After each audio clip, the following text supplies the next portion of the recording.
সুপ্রভাত। আজ 5ই March air marshal Subrata মুখার্জির জন্মদিন।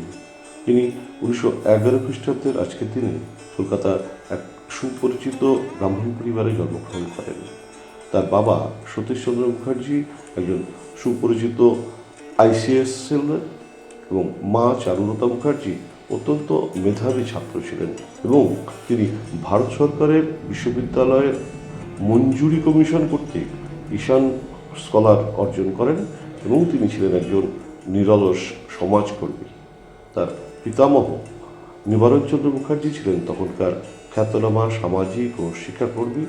তার মাতামহ ডক্টর প্রসন্ন কুমার রায় ছিলেন ভারতীয় শিক্ষা মন্ত্রকের কর্মকর্তা এবং প্রেসিডেন্সি কলেজের প্রথম ভারতীয় অধ্যক্ষ, এবং তার মাতামহী সরলা রায় ছিলেন গোখলে স্মৃতি বিদ্যালয়ের প্রতিষ্ঠাতা। তার শৈশব কৃষ্ণনগর এবং চুঁচুড়ায় অতিবাহিত হয়েছে। ছোটবেলা থেকেই তার সামরিক জীবনধারার প্রতি আগ্রহ প্রকাশ পায়।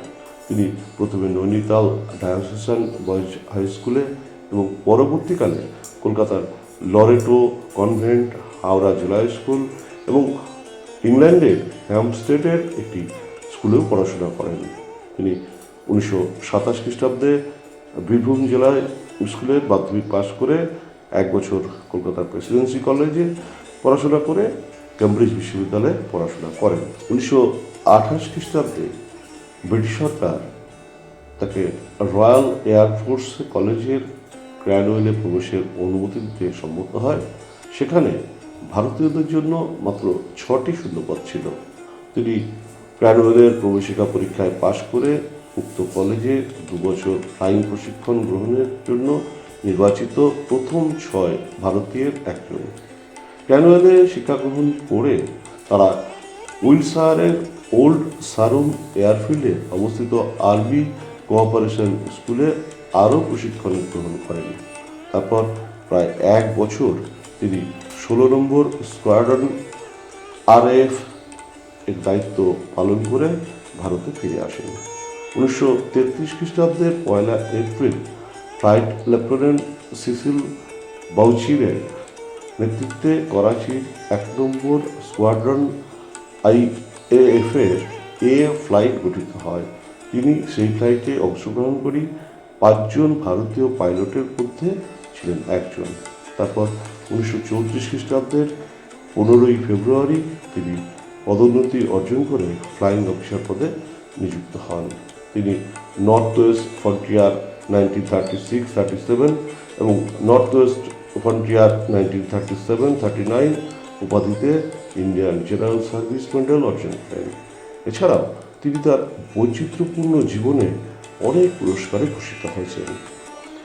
তিনি একজন ভারতীয় হিসাবে বিমান বাহিনীর প্রথম chief of the air staff বা বিমান বাহিনীর প্রধান কর্মকর্তা ছিলেন। তার আগে বিমান বাহিনীর প্রধানগণ সবাই ব্রিটিশ ছিলেন। তাকে ভারতীয় বিমান বাহিনীর জনক বলে অভিহিত করা হয়।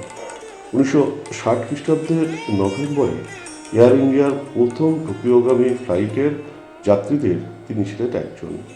18 নভেম্বর তিনি তার ভারতীয় নৌবাহিনীর এক বন্ধুর সাথে টোকিওর একটি রেস্তোরাঁয় খাবার খাওয়ার সময় খাবারের একটি টুকরো গলায় আটকে শ্বাস বন্ধ হওয়ার মৃত্যুবরণ করেন।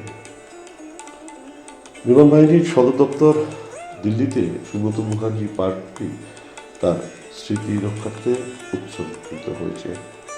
জন্মদিনে ভারতীয় বিমান বাহিনীর জনক সুব্রত মুখার্জিকে জানাই বিনম্র শ্রদ্ধা, এবং আজকের দিনটি যে সকল উজ্জ্বল তারকা স্মরণীয় করে রেখেছিল তাদেরও জানান সশ্রদ্ধ প্রণাম। আর প্রতিদিনের শ্রোতা বন্ধুদের জানাই আন্তরিক ধন্যবাদ। জয় হিন্দ।